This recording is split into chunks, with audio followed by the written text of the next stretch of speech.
सब लोग को गुड मॉर्निंग। देखिए हम सब लोग को आज़ादी दिला दिए थे, सारे लोग को आज़ादी दिला दिए थे। अब आज़ादी के बाद कुछ मिसलेनियस टॉपिक्स होते हैं जिसको आपको याद करना होता है, जैसे में आपका प्रेस अधिनियम हो गया, शिक्षा अधिनियम हो गया, कारखाना अधिनियम हो गया, अखबार हो गया, कांग्रेस का अधिवेशन हो गया, या फिर किस व्यक्ति ने कौन सा नारा दिया था, किस वायसराय ने कौन सा काम किया था। इसमें हम आपको पढ़ाते चलेंगे, पैरेलल आपको याद करते हुए भी आना है, पढ़ाते भी चलेंगे, आपको याद भी करते आना है। सब लोग को एकदम हाँ लाइव में सब लोग गुड मॉर्निंग, एकदम सब लोग एकदम वाह वाह खुश रहिए लोग एकदम। अब हम लोग आगे बढ़ते हैं।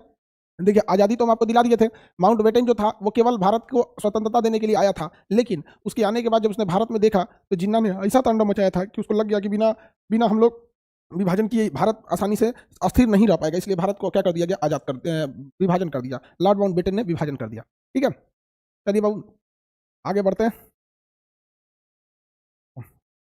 हमारे यहाँ आज चुनाव है। हाँ बाबू, चुनाव में है तो आप लोग वोट जरूर दे दीजिएगा, भले नोटा को दबा दीजिए लेकिन वोट जरूर दीजिए। अब वोट देते समय इतना जरूर सोचिएगा कि आपके एरिया का सांसद कैसा है, समझ में आ गया कि नहीं गया, आपके एरिया में सांसद कैसे हैं, ये इस बात पे भी डिपेंड करता है वोट को। ये नहीं कि केवल मतलब ऊपर दिखेगा जैसे नेतृत्व, सीनियर नेतृत्व कौन है, क्योंकि एट अ टाइम लास्ट में उसी को सांसद को ही काम करने आता है। ऐसा नहीं घर ढुकवा सांसद है सर कि संसद में कुछ बोलबे नहीं करता है सर, ऐसा मुँह चोर सांसदों को वोट मत दीजिएगा जन कुछ बोलबे ना करे संसद भवन में। संसद में चाहिए कि बोले, आपका एरिया पूरा टहल जाए एकदम।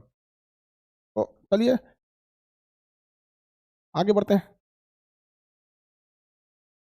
मेरा वोटर कार्ड बन गया। हाँ बाबू, वोटर कार्ड वगैरह बनवा, अब ना बनल होगा तो आप पूछो, अगले इलेक्शन में बनेगा। देखिए भारतीय प्रेस के बारे में बताए थे। भारत में प्रेस की शुरुआत किसने किया था, पुर्तगालियों ने किया था। और जबकि भारत में पहला अखबार जो छापा था जेम्स अगस्टस हिकी ने छापा था, जिसका नाम था बंगाल गजट। बंगाल गजट नाम का अखबार छापा गया था जेम्स अगस्टस हिकी के द्वारा। किसी को दिक्कत, पहला अखबार जेम्स अगस्टस हिकी। भारत में अखबार किसे कहेंगे, भारत में अखबार को मतलब जनक किसे कहा जाएगा, तो राजा राम मोहन राय। भारत में अखबार लिखने के लिए, पत्रिकाएं लिखने के लिए सबसे पहला कदम अगर किसी ने उठाया था तो राजा राम मोहन राय ने अपनाया था। कई बार अंग्रेजों ने प्रेस को रोकने के लिए सेंसर मतलब होता है प्रतिबंध। जब भी हम आपको कहेंगे कि सेंसरशिप, तो हमेशा याद रखिएगा किसी चीज को रोकने के लिए जब प्रतिबंध लगाया जाता है तो उसे क्या कहते हैं, सेंसर कहते हैं। तो प्रेस पर पहला सेंसर किसने लाया था, वेलेजली ने लाया था। प्रेस पर पहला सेंसर किसने लाया था बाबू, वेलेजली ने, लॉर्ड वेलेजली ने लेकर आया था प्रेस के बारे में प्रकाशन में। उसने कई तरह के मापदंड कर दिए थे कि ये चीज छाप सकते हैं, ये चीज नहीं छाप सकते हैं। तो देखिए अगर हम भारत के कहेंगे राष्ट्रीय प्रेस की स्थापना तो किसके हो जाता है, राजा राम मोहन राय के बारे में जाता है। राजा राम मोहन राय के बारे में हम आपको पढ़ा दिए थे। बताइए सती प्रथा का उन्मूलन किसने किया था, राजा राम मोहन राय सती प्रथा का उन्मूलन किए थे। इन्होंने दो पत्रिकाएं हम आपको इनको पढ़ाए थे, संवाद कौमुदी और मिरातुल अखबार। फारसी भाषा में था मिरातुल अखबार और बंगाली भाषा में था संवाद कौमुदी। मिरातुल अखबार और संवाद कौमुदी इस राजा राम मोहन राय की प्रमुख रचना है। इन्हें भारतीय राष्ट्रीय प्रेस का क्या कहा जाता है, संस्थापक का श्रेय जाता है। इन्होंने बंगाली भाषा में, इन्होंने किस भाषा में, बंगाली भाषा, संवाद कौमुदी तथा फारसी भाषा में मिरातुल अखबार। अखबार जो है उर्दू और फारसी में न्यूज़पेपर को अखबार कहा जाता है।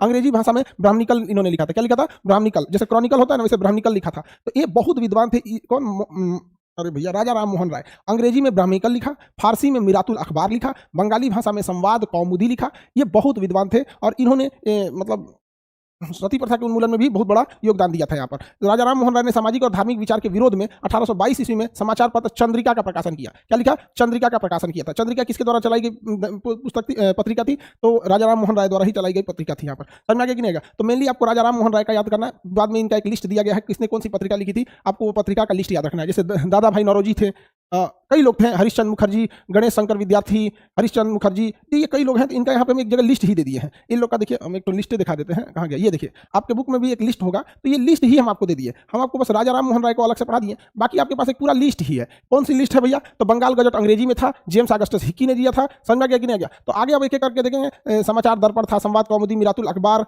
ये सारी थी, बम्बे अखबार, दर्पण, ये राफ्त गोस्तार। तो ये किस भाषा में लिखी गई है और यहाँ किसने लिखा है। तो इसमें आप लोगों को ना याद ये करना है कि अखबार जो है वो किस भाषा में है और किसने लिखा है। डेट नहीं याद करना है आप लोगों को कि कब लिखा गया था, ये डेट से आपको कोई बहस नहीं है, ये आपको उतना याद रखने की जरूरत नहीं है। ठीक है, मराठा और केसरी किसने लिखा, मराठा और केसरी बाल गंगाधर तिलक ने लिखा। समझ में आ गया कि नहीं आ गया। तो इन सब चीजों में आपको थोड़ा बहुत आपको मेहनत करना पड़ेगा, क्योंकि ये हम आपको लिस्ट दे दिए हैं, याद करना पड़ेगा। आगे बढ़ जाए। सब इंपॉर्टेंट है, नहीं बाबू सब तो इंपॉर्टेंट नहीं है, सब इंपॉर्टेंट नहीं है, बट पहला पेज वाला जो है वो ज्यादातर इंपॉर्टेंट है, ये शुरुआत वाला। ज्यादा क्या करेंगे इसमें, पूछेगा कौन वो भी आपको डिपेंड करता है, इसलिए आपको याद करना पड़ेगा। वापस आते हैं हम लोग वर्नाक्यूलर एक्ट पे। कहाँ आते हैं, वर्नाक्यूलर एक्ट पे। आगे बढ़े, चलिए मेरी ओर ध्यान से समझिए। अब बस बाबू आप लिस्ट देखते रहिएगा, लोग आप लोग घरे देखते रहिएगा। वर्नाक्यूलर एक्ट अब हम आपको बताते हैं, लिस्ट याद करके आइएगा, हम आपको वर्नाक्यूलर एक्ट बताते हैं। देखिए अखबार पे सबसे पहले सेंसर लगाने का काम वेलेजली ने किया था। अखबार पर सेंसर लगाने का काम वेलेजली ने किया था और सेंसर हटाने का काम चार्ल्स मेटकाफ ने किया था। सेंसर हटाने का काम चार्ल्स मेटकाफ ने किया था। चार्ल्स मेटकाफ को भारतीय प्रेस का मुक्तिदाता कहा जाता है। चार्ल्स मेटकाफ को भारतीय प्रेस का मुक्तिदाता कहा जाता है। ये दीपेंद्र कुमार, इस लिस्टवा कब मिलेगा? लिस्टवा आपके पास अपलोड हो गया होगा बबुआ, लिस्टवा अपलोड हो गया होगा बाबू, बाबू लिस्टवा अपलोड हो गया होगा बाबू बकलोल, बाबू बकलोल लिस्ट अपलोड हो गया है। देखो नरगिस अंजुम, सर ये सेंसरशिप क्या होता है? नरगिस तुम्हारा दिमाग पूरा घिस गया है बबनी, तुम्हारा दिमाग, नरगिस का दिमाग घिस गया है। तुम जो बबनी अभी हम बता रहे हैं किसी चीज पर नियम कानून के तहत प्रतिबंध लगाना सेंसर कहलाता है। नियम कानून के तहत प्रतिबंध लगा देना सेंसर कहलाता है। समझ गया? जैसे हमारे क्लास में कोई भी लड़का अगर ज्यादा बटन वटन खोल के चला आया इसे पढ़ाने, गुटका उटका खोल खा के पढ़ाने नहीं आ सकता क्योंकि इस पे सेंसर है। बड़का झबरी ऐसा छपरी ऐसा बाल बना के नहीं आ सकता है क्योंकि इस पे सेंसर है। कोई भी विद्यार्थी लड़का में है, अगर ईयरफोन मुंह में च्युइंगम है देख लिए तो थूर देते हैं, ये क्या है? सेंसर है। उस लड़कियों में अगर आप देखेंगे तो कोई बाल नहीं बना सकती है क्लास में, बाल बनाने पे सेंसर है। समझ गया? फोन और रंग के चलाई, मेकअप करके चलाई, लड़कों को डिस्टर्ब करने तो वो अलाउ नहीं है क्योंकि उसमें क्या है? सेंसर है। तो सेंसर का मतलब ही होता है किसी चीज पे प्रतिबंध लगा देना। जैसे फिल्म बनाने से पहले एक सेंसर बोर्ड होता है, उस सेंसर बोर्ड में 15-20 मेंबर होते हैं, हर जाति से होते हैं, हर धर्म से होते हैं, महिला होता है, पुरुष होती है, कई लोग होते हैं। वो उस फिल्म को पहले देखते हैं, उस फिल्म को देखने के बाद वो डिसाइड करते हैं इसमें कौन सा हिस्सा रहना चाहिए, कौन सा हिस्सा काट देना चाहिए। तो उसी को कहते हैं सेंसर बोर्ड। बिहार में सख्त जरूरत है भोजपुरी गानों पर सेंसर बोर्ड को। आजकल भजकल कोनो उठता है 5,000 रुपया में म्यूजिक बनवा लेता है, गा देता है। अब कोई मतलब नहीं है कौन सी गाता है, उसको कोई मतलब नहीं है, कुछ गा देगा। हाँ बबुआ आवा खेत जोते के बाद, जल्दी आवा कटिया करे के बाद, जल्दी आवा धान सोहे के बाद, जल्दी आवा बैल भाग गई, कुछू गा रहा है, सोचा कुछू जोन जी मुंह से निकल गया, बैल भाग गई, आवा हो बैल। अरे मतलब एक होना चाहिए स्टैंडर्ड बना के, कुछू मन तुच्छू गा रहा है यहाँ पे। 5,000 रुपया का गाना वो हो जाता है, शूटिंग कर लेता है यहाँ पे। और इसमें क्या है ना कि थोड़ा सा जो फिल्म स्टार भोजपुरी के जो सुपर स्टार है लोग वहाँ पे, ये सुपर स्टार लोग तो चुनाव में ही चला गया, आधा लोग तो सांसद बन गए। एक और ये काराकाट से है अभी पवन सिंह, उधर जाके वो गर्दा मचीले हैं। तो इन लोग की जिम्मेदारी बनती है कि वो लोग सेंसर बोर्ड की स्थापना करें। और ये जो छटपैका निकला है समझना डेली डेली, तो वो ये लोग सीनियर है ना, जैसे जो भी भोजपुरी के सुपर स्टार बड़े बड़े हैं लोग, ये लोग सीनियर है, इनका काम है जूनियरों को समझाए ना। तो जोनी के मन तो कुछ गा दे रहा है यहाँ पर, समझाएगा? चलिए कुछ से कुछ तो बिहार को बर्बाद करने में भोजपुरी गाने का बहुत योगदान है। आप बताओ मित्रों, क्या बिहार के गानों के ऊपर, भोजपुरी के ऊपर सेंसर बोर्ड होना चाहिए कि नहीं होना चाहिए? होना चाहिए कि नहीं होना चाहिए मित्रों, आप बताएं। हाँ होना चाहिए, होना चाहिए, बिल्कुल मित्रों होना चाहिए। यहाँ पर आप वोट दीजिए, उसके बाद देखिए सेंसर बोर्ड आता है कि नहीं आता है। फिर 5 साल बाद आके यही पूछा जाएगा कि आपको ये होना चाहिए कि नहीं होना चाहिए, ये होना चाहिए कि नहीं होना चाहिए। सेंसर बोर्ड जरूर होना चाहिए यहाँ पर। आई जितना छटपई का ऐसा ना, देखिए एक बात बताए बाबू, दुनिया में ना अगर बहुत आसानी से कोई चीज़ हो जाएगा ना, जैसे हर गली में एक टॉपर घूमने लगेगा सर, तो एजुकेशन को गिरा देगा सब, समझ में आ रहा है कि नहीं आ रहा? उसी तरह बिहार में ना गाना के लिए कोई मतलब नहीं है। अब तेजस्वी यादव जो है ना बिहार के उस समय उप मुख्यमंत्री थे, उनकी सुबह में बेटी होती है और 4 घंटा बाद एक गाना निकाल देता है भोजपुरी वाला।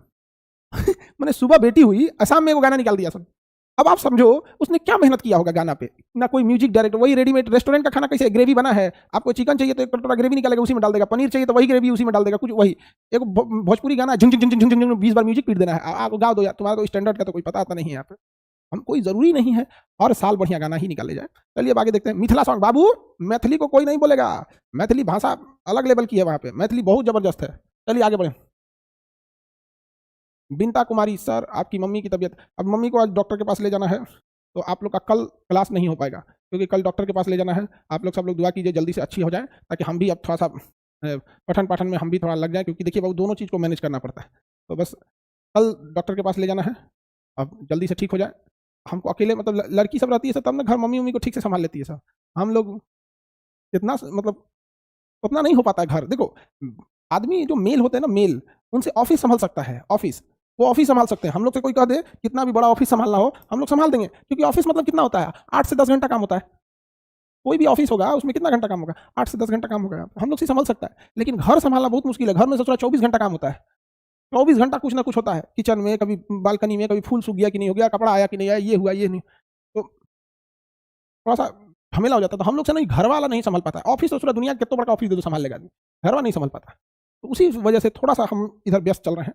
आप सब लोग इस चीज़ को समझते हैं, इसलिए थोड़ा सा आप एडजस्ट कर रहे हैं, इसके लिए बहुत बहुत धन्यवाद आप लोग का। और सब लोग थोड़ा दुआ कीजिए जल्दी से अच्छे हो जाए। हमारा भी एक दिमाग पढ़ाने में लगा रहता है और एक दिमाग उधर डॉक्टर के पास लगा रहता है, और जब टेंशन फ्री हम भी हो जाए। ठीक है सर, दुआ करेंगे सर। हाँ हाँ बिल्कुल, धन्यवाद। भगवान मम्मी को जल्दी, एकदम जल्दी ठीक है, धन्यवाद धन्यवाद बाबू लोग, एकदम धन्यवाद।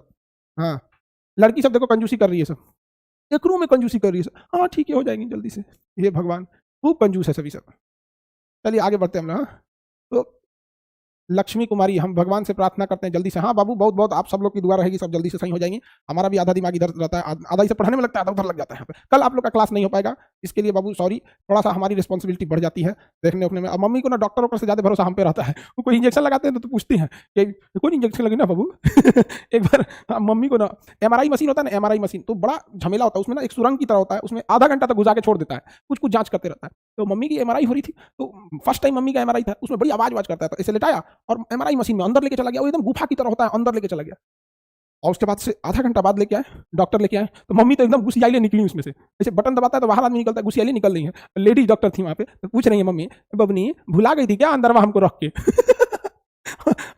हमको कहेगी तो कहीं नहीं नहीं मैडम भुलाए नहीं थे, इतना ही टाइम लगता है, इतना ही टाइम लगता है। आप बोली 10-15 मिनट, हमको लगा भुला गई। हमसे करिए ना कि ठीक हुआ तो चल आई लोग ना, तो अब तो हम निकलने जा रहे थे उसमें, समझ से ऐसे करके निकल जाते हैं यहाँ पे, ये कोनो तरीका है? वो में डाल के भुला गए लोग यहाँ पे। हम सही में वो निकलने जा रही थी, वो तो ठीक हुआ कि टाइम से मतलब एमआरआई कंप्लीट हो गया ना, तो कहते आधा वही में डाल के भुला गई बड़ा सन में। भूले नहीं बने, कोई भूलता नहीं बाबू, डॉक्टर की मजबूरी होती है, वो इंजेक्शन दे या कोई भी चीज करे तो डॉक्टर की एक मजबूरी होती है, वो आप ही के लिए ठीक करता है, लेकिन मम्मी जो है ना भाई। चलिए तो हम लोग अब आगे बढ़ते हैं, प्रेस एक्ट के तहत देखते हैं, वर्नाकुलर एक्ट के तहत। देखिए सेंसर तो समझ में आ गया, सेंसर समझ में आ गया। चलिए आगे बढ़ते हैं हम लोग। सर मम्मी से मिलाइए, हाँ ठीक हो जाती है तो मिलाते हैं आप लोग से, ठीक है ठीक हो जाएंगी जल्दी से, डॉक्टर डॉक्टर सब सही कर दे तो हम आप लोग से मिलाएंगे। यहाँ पे डर इस बात का लगता है ना कि शिकायत मत कर दे सभी, सब तुम लोग शिकायत कर देगा सब क्लास वाला, ऑनलाइन वाले लोग शिकायत करेंगे तो उतना नहीं समझ में आएगा, लेकिन सामने ही लड़कियां बैठल रहती है, ढाई देखो शिकायत कर देगी मेरा क्लास लग जाएगा, तुम लोग को पता नहीं हम अभी पिटा जाते हैं। इस हिसाब से अगवा जो बैठल लगी तो कहाँ कर देंगे सर, ऐसे नहीं ऐसे ऐसे बोल देते हैं यहाँ पे, इसलिए हम नहीं मिलाते हैं। अगर ये शिकायत ना करे सब तो हम मिला दें। चलिए अब देखिए बाबू, ये सबसे खतरनाक एक्ट था वर्नाकुलर एक्ट। ये इसे खतरनाक, इतना खतरनाक था वर्नाकुलर एक्ट कि इसे कहा गया भारतीय प्रेस का गला घोटने वाला, भारतीय प्रेस का गला घोटने वाला एक्ट कहा गया। इसमें क्या कह दिया गया था, ध्यान से समझिएगा। वर्नाकुलर एक्ट में से हर एक चीज पूछता है कि ये कब आया था। 1878 में रिपन नहीं था बाबू, लीटन था, लॉर्ड लीटन, लॉर्ड लीटन ने लाया था 1878 में, लॉर्ड लीटन ने लाया था इसे। ये इतना खतरनाक कानून था, लॉर्ड लीटन, हो सकता है आपके मटेरियल में लीटन ही लिखा हो, लीटन ही लिखा हो, ठीक है। तो लॉर्ड लीटन ने ही इसे लाया था। लॉर्ड लीटन ने जब वर्नाकुलर एक्ट लाया था तो इसे भारतीय स्वतंत्रता का गला घोटने वाला एक्ट कहते हैं। इस चोट्टे ने क्या किया था, इस वर्नाकुलर एक्ट में उसने कहा था कि कोई भी अखबार यदि भारतीय भाषा में छापी जाएगी, कोई भी अखबार यदि भारतीय भाषा में छापी जाएगी तो छापने से पहले उसे अंग्रेजों द्वारा ले जाके दिखा के पास करना पड़ेगा कि यह अखबार ठीक है, इसमें सरकार विरोधी कोई काम नहीं कहा गया है, और बॉन्ड पेपर पर लिख के देना था कि मैं इस अखबार में सरकार विरोधी कुछ भी नहीं छापूंगा। तो ये इतना खतरनाक था, लेकिन यह केवल भारतीय भाषाओं पे था, चाहे आप बंगाली में छापिए, हिंदी में छापिए, मराठी में छापिए। लेकिन अगर आप अंग्रेजी में छापते हैं तो आप छाप सकते हैं जो मन हो, सरकार का जितना मन विरोध उतना कर सकते हैं, क्योंकि पता है आज भी अंग्रेजी अखबार पढ़ने वालों की संख्या बहुत कम है। आज जो लोग आंदोलन कर सकते हैं ना, यूपी बिहार झारखंड बंगाल, ये वाले लोग, ये लोग आज भी अंग्रेजी, बंगाली लोग का तो अंग्रेजी ठीक है, लेकिन यूपी बिहार झारखंड आज भी अंग्रेजी के मामले में बहुत ज्यादा नहीं है। हिंदी मीडियम बिहार का विद्यार्थी अंग्रेजी अखबार को 15 दिन में खत्म करता है, वो 15 दिन रखेगा तब वो पढ़ के खत्म नहीं कर पाएगा, और मैं खाली देखेगा और के बाद से अलमारी पे इसे बिछा देगा, उसको खूब सुंदर सुंदर पेज होता है उसका, तो पहला दूसरा पेज अलमारी पे इसे बिछा देगा, चाहे जिल्द चढ़ा देगा, कवर चढ़ा देगा किताब का, ये पढ़ता कहाँ है। इसीलिए कहा गया कि आप भारतीय भाषा में अगर छापेंगे तो आपको सेंसरशिप से, सेंसर बोर्ड से पास कराना पड़ेगा, सेंसर बोर्ड से क्या करना पड़ेगा, पास कराना पड़ेगा वहां पे, और वो भारतीय भाषा में छापेंगे तभी आपको क्या करना पड़ेगा। लेकिन अगर अंग्रेजी में छाप रहे हैं तो उसे छापने से पहले अंग्रेजी के लिए कोई दिक्कत नहीं है। यहाँ पर समझ में आ गया कि नहीं। एक्ट के तहत जिला मजिस्ट्रेट को यह अधिकार था कि वह किसी भी भारतीय समाचार पत्र के बॉन्ड पेपर पर हस्ताक्षर करवा ले कि वह ऐसी सामग्री नहीं छापेंगे जो सरकार विरोधी हो, बॉन्ड पेपर पर लिखवा लेता था। अब इस वर्नाकुलर एक्ट का शिकार हो गया भारत के कुछ अखबार। लेकिन एक बात बताइए, जो अखबार पहले से अंग्रेजी में छापे जा रहे थे उनको तो कोई दिक्कत ही नहीं था, इस एक्ट से उन अखबारों को कोई दिक्कत नहीं था। तो जो पाइनियर अखबार था वो पहले से ही अंग्रेजी में था, उसने कहा हमें कोई वर्नाकुलर एक्ट से दिक्कत नहीं है। लेकिन ईश्वर चंद्र विद्यासागर, नाम याद रखिएगा, विधवा पुनर्विवाह में सबसे नाम आता है ईश्वर चंद्र विद्यासागर, आगे जब वायसराय पढ़ेंगे तब पढ़ेंगे। ईश्वर चंद्र विद्यासागर बहुत खतरनाक पत्रिकाएं लिखते थे और देश प्रेम से भरा हुआ पत्रिकाएं होती थी। उनकी पत्रिका का नाम था सोम प्रकाश। ईश्वर चंद्र विद्यासागर की पत्रिका सोम प्रकाश को अंग्रेजों ने वर्नाकुलर एक्ट के तहत प्रतिबंध लगा के बंद कर दिया, उनकी सारी संपत्ति अंग्रेजों ने रख ली, कही कि आप सरकार विरोधी काम कर रहे हैं, सरकार विरोधी काम में आपको क्या किया जा रहा है, गिरफ्तार किया जा रहा है, सरकार विरोधी काम में गिरफ्तार किया जा रहा है। देखिए अखबार में बहुत ताकत होती है, यहाँ पर खींचो न कमानों को न तलवार निकालो, जैसे तीर धनुष में ना जो इसे पीछे खींचते हैं उसे कमान कहा जाता है, तीर कमान, तो खींचो न कमानों को न तलवार निकालो, जब तोप हो मुखातिब तो अखबार निकालो। अब आप लोगों को उर्दू का नॉलेज उतना नहीं है, मुखातिब का मतलब होता है आमने सामने, नहीं बोलते हमारे मुखातिब होइए तो आमने सामने होता है मुखातिब का, समझ आ गया कि नहीं आ गया। तो अगर सामने तोप होना, सामने तोप जो खड़ा हो, तो वही शायर ने कहा था कि खींचो न कमानों को न तलवार निकालो, जब तोप हो मुखातिब तो अखबार निकालो, अगर सामने तोप खड़ा है तो अखबार में निकालिए इस तोप से कैसे लड़ना है, फिर हर घर से एक क्रांतिकारी निकलेगा। तो इसी अखबार से ही ये चीज को आगे बढ़ाया गया था। ईश्वर चंद्र विद्यासागर ने अपनी पत्रिका सोम प्रकाश में पूरे राष्ट्र प्रेम को भर दिया। यहाँ पे अंग्रेज बौखला गए थे और वर्नाकुलर एक्ट के तहत क्या कर दिया, प्रतिबंध लगा दिया। याद कीजिएगा, अंग्रेज जो है सब गुस्सा नहीं दिखाते हैं, कानून के रास्ते इतना मार मारता है सब जिसका कोई हद नहीं। तो अंग्रेजों ने किसकी पत्रिका को क्या कर दिया, बैन लगा दिया, ईश्वर चंद्र विद्यासागर की पत्रिका सोम प्रकाश को बंद कर दिया। ईश्वर चंद्र विद्यासागर बंगाल के थे, इनकी पत्रिका का नाम था सोम प्रकाश, इस पर क्या कर दिया गया, प्रतिबंध लगा दिया गया। वर्नाकुलर एक्ट से बचने के लिए देखिए, एक शिशिर कुमार घोष और मोतीलाल घोष दो लोग बंगाली भाषा में एक पत्रिका लिखते थे, नाम था उसका अमृत बाजार। अमृत बाजार ये भी पत्रिका जो थी बहुत ज्यादा देश प्रेम के बारे में लिखती थी। अब ईश्वर चंद्र विद्यासागर की पत्रिका सोम प्रकाश प्रतिबंधित हो गई, उनके प्रेस से जो भी इनकम आता था अंग्रेज ले लिए, पूरा अकाउंट सीज कर दिए अंग्रेज सब। अब मोतीलाल घोष और ये क्या नाम है, शिशिर कुमार घोष, इन लोगों ने क्या किया, इन लोगों ने कहा कि भाई हमारी पत्रिका क्या है अमृत बाजार, कहीं इस पे भी प्रतिबंध न लग जाए, तो इसे फटाक से इन्होंने बंगाली भाषा से कन्वर्ट कर दिया अंग्रेजी भाषा में। और वर्नाकुलर एक्ट अंग्रेजी भाषा पे नहीं लगा था, वर्नाकुलर एक्ट अंग्रेजी भाषा में नहीं लगा था, वर्नाकुलर एक्ट अंग्रेजी भाषा में नहीं लगा था। किसी को दिक्कत, पाइनियर अखबार जो पहले से अंग्रेजी भाषा में छाप रही थी उसने इसका क्या किया था, समर्थन किया था। देखिए लिटन जो था बहुत खचरा था, लिटन जो था बहुत खचरा था। देखिए ये सबसे ज्यादा चोट्टा, अगर भारत का कोई वायसराय रहा है तो यही चोट्टा रहा है, लिटन। ये बहुत बड़ा चोट्टा रहा है, इसने केवल भारतीयों को गला दबाने की कोशिश किया है, चाहे वर्नाकुलर एक्ट हो चाहे आर्म्स एक्ट हो। कहा कि अब कोई भी भारतीय हथियार रखने से पहले डीएम से जाके लाइसेंस बनवाएगा, और डीएम को कह दिया लाइसेंस में मत बनाना, तो बिना लाइसेंस बनाए आप हथियार नहीं रख सकते हैं, डीएम को कह दिया लाइसेंस से मत बनाना। समझ में आ कि नहीं, आगे बढ़े, किसी को दिक्कत। तो लॉर्ड लीटन बहुत खचरा था। इसके जस्ट बाद आया था रिपन, ये बहुत अच्छा आदमी था, लॉर्ड रिपन बहुत अच्छा था, ये धार्मिक था, भगवान से डरता था रिपन, ये तो भगवान से नहीं डरता था, भगवान से नहीं डरता था। तो बताइए, लीटन तो खचरा था, रिपन बहुत अच्छा था, लॉर्ड रिपन बहुत अच्छा था। तो लीटन के बाद जब लॉर्ड रिपन आया, लॉर्ड रिपन, तो इसने वर्नाकुलर एक्ट को क्या कर दिया, समाप्त कर दिया, वर्नाकुलर एक्ट को समाप्त कर दिया। चार्ल्स मिडकाफ को भारतीय प्रेस का मुक्तिदाता कहा जाता है, भारतीय प्रेस का मुक्तिदाता चार्ल्स मिडकाफ, भारतीय प्रेस का मुक्तिदाता चार्ल्स मिडकाफ को कहा जाता है, चार्ल्स मिडकाफ को कहा जाता है। जनगणना भी तो लॉर्ड रिपन नहीं करा था, बिल्कुल बाबू, जनगणना मेयो ने स्टार्ट किया था, जबकि लॉर्ड रिपन ने कंप्लीट जनगणना करा दी थी। तो आपको वर्नाक्यूलर प्रेस एक्ट समझ में आ गया, किसी को दिक्कत, वर्नाक्यूलर प्रेस एक्ट समझ में आ गया। चार्ल्स मिडकाफ वगैरह के बारे में भी पढ़ा दिए। चार्ल्स मिडकाफ जो था उसने भारतीय प्रेस का स्वतंत्र मुक्तिदाता कहा जाता है। चलिए बताएंगे बाबू, भारत में सबसे पहले प्रेस किसने लाया, पुर्तगाल ने, पुर्तगाली। कौन लाया सब बाबू, पुर्तगाली। भारत में प्रेस की सबसे पहले शुरुआत जेम्स ऑगस्टस हिक्की ने किया, जेम्स ऑगस्टस हिक्की ने किया, जिसकी पुस्तक पत्रिका का नाम Bengal gazette, Bengal gazette, gazette.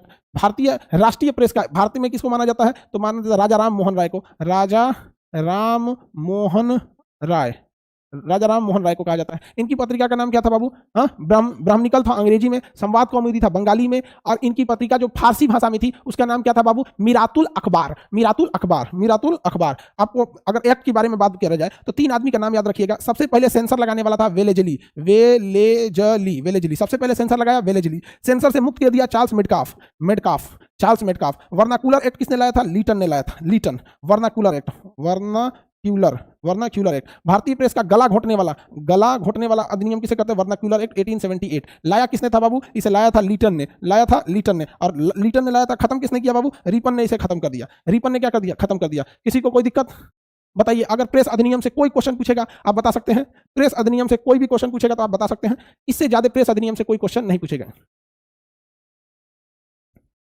Very good. चलिए तो अब हम शिक्षा अधिनियम देखते हैं।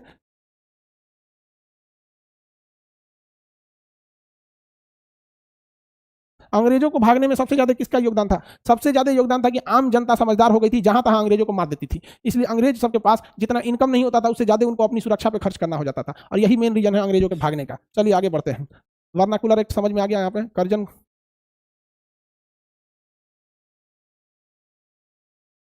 ये आप लिस्ट याद रखेंगे आप लोग को, ये लिस्ट से हम कल सवाल पूछेंगे। ये सारा एक ही जगह है, आपको याद रखना इजी हो जाएगा। अभी जवाहरलाल नेहरू की एक पुस्तक थी नेशनल हेराल्ड, इनकी जो न्यूज़पेपर था नेशनल हेराल्ड, अभी इसके सिलसिले में केस चल रहा है अभी इन लोगों के ऊपर। भारत में अंग्रेजों के द्वारा शिक्षा का विकास, तो हम लोग अंग्रेजों के द्वारा शिक्षा का विकास समझते हैं। हालांकि अंग्रेजों ने शिक्षा के क्षेत्र में आधुनिक शिक्षा को बढ़ावा दिया था, आधुनिक शिक्षा को बढ़ावा दिया था। आगे बढ़ते हैं हम लोग, देखिए ध्यान से। वर्नाक्यूलर प्रेस एक्ट के बाद शिक्षा के विकास, 1813 का जो अधिनियम आया था उसमें भारतीय शिक्षा के लिए 1 लाख रुपए खर्च करने की बात थी, और 1833 के अधिनियम एक्ट के तहत कितना रुपए खर्च करने की बात थी, 10 लाख रुपए खर्च करने की बात थी। तो अंग्रेजों ने उस समय 1813 में 1 लाख और 1833 में 10 लाख रुपए वार्षिक शिक्षा पे खर्च करने का क्या बना दिया था, नियम बना दिया था, शिक्षा पे खर्च करने के लिए नियम बना दिया था। किसी को दिक्कत, आगे बढ़े। चलिए 10 लाख रुपए 1833 में लगा था। विलियम बेंटिक जो थे, देखिए विलियम बेंटिक का एक योगदान बताएंगे। विलियम बेंटिक ने एक समाज सेवा में भी बहुत बड़ा योगदान दिया था। विलियम बेंटिक ने समाज सेवा में भी बहुत बड़ा योगदान दिया था। विलियम बेंटिक के ही समय में राजा राम मोहन राय ने सती प्रथा को समाप्त किया था विलियम बेंटिक के सहयोग से। विलियम बेंटिक ने कहा कि भैया शिक्षा को एक अच्छे से सुधार की जरूरत है, तो इसने शिक्षा को सुधार करने के लिए एक आयोग का गठन किया। एक आयोग का गठन किया जिसने सिफारिश किया कि भारत में शिक्षा को कैसे कैसे सुधारा जा सकता है। उस आयोग का अध्यक्ष बनाया मैकाले को। किसे अध्यक्ष बनाया? मैकाले को अध्यक्ष बनाया। और शिक्षा के लिए मैकाले ने अंग्रेजी भाषा का पक्ष लिया, कहा कि शिक्षा जो दिया जाए वो अंग्रेजी भाषा में दिया जाएगा तो ज्यादा सही रहेगा। तो बताइए विलियम बेंटिक ने शिक्षा आयोग का अध्यक्ष किसे बनाया? मैकाले को बनाया। किसे बनाया? मैकाले। और मैकाले ने किस भाषा को जोर दे दिया? मैकाले ने अंग्रेजी भाषा को जोर दे दिया था। समझ में आ गया कि नहीं आ गया? अंग्रेजी भाषा को जोर दे दिया था। तो शिक्षा के विकास के लिए अधोगामी निष्पादन सिद्धांत को अपनाया था धीरे धीरे विकास करने के लिए। अब चार्ल्स वुडकैफ देखिएगा, चार्ल्स वुड एक व्यक्ति था, चार्ल्स वुड।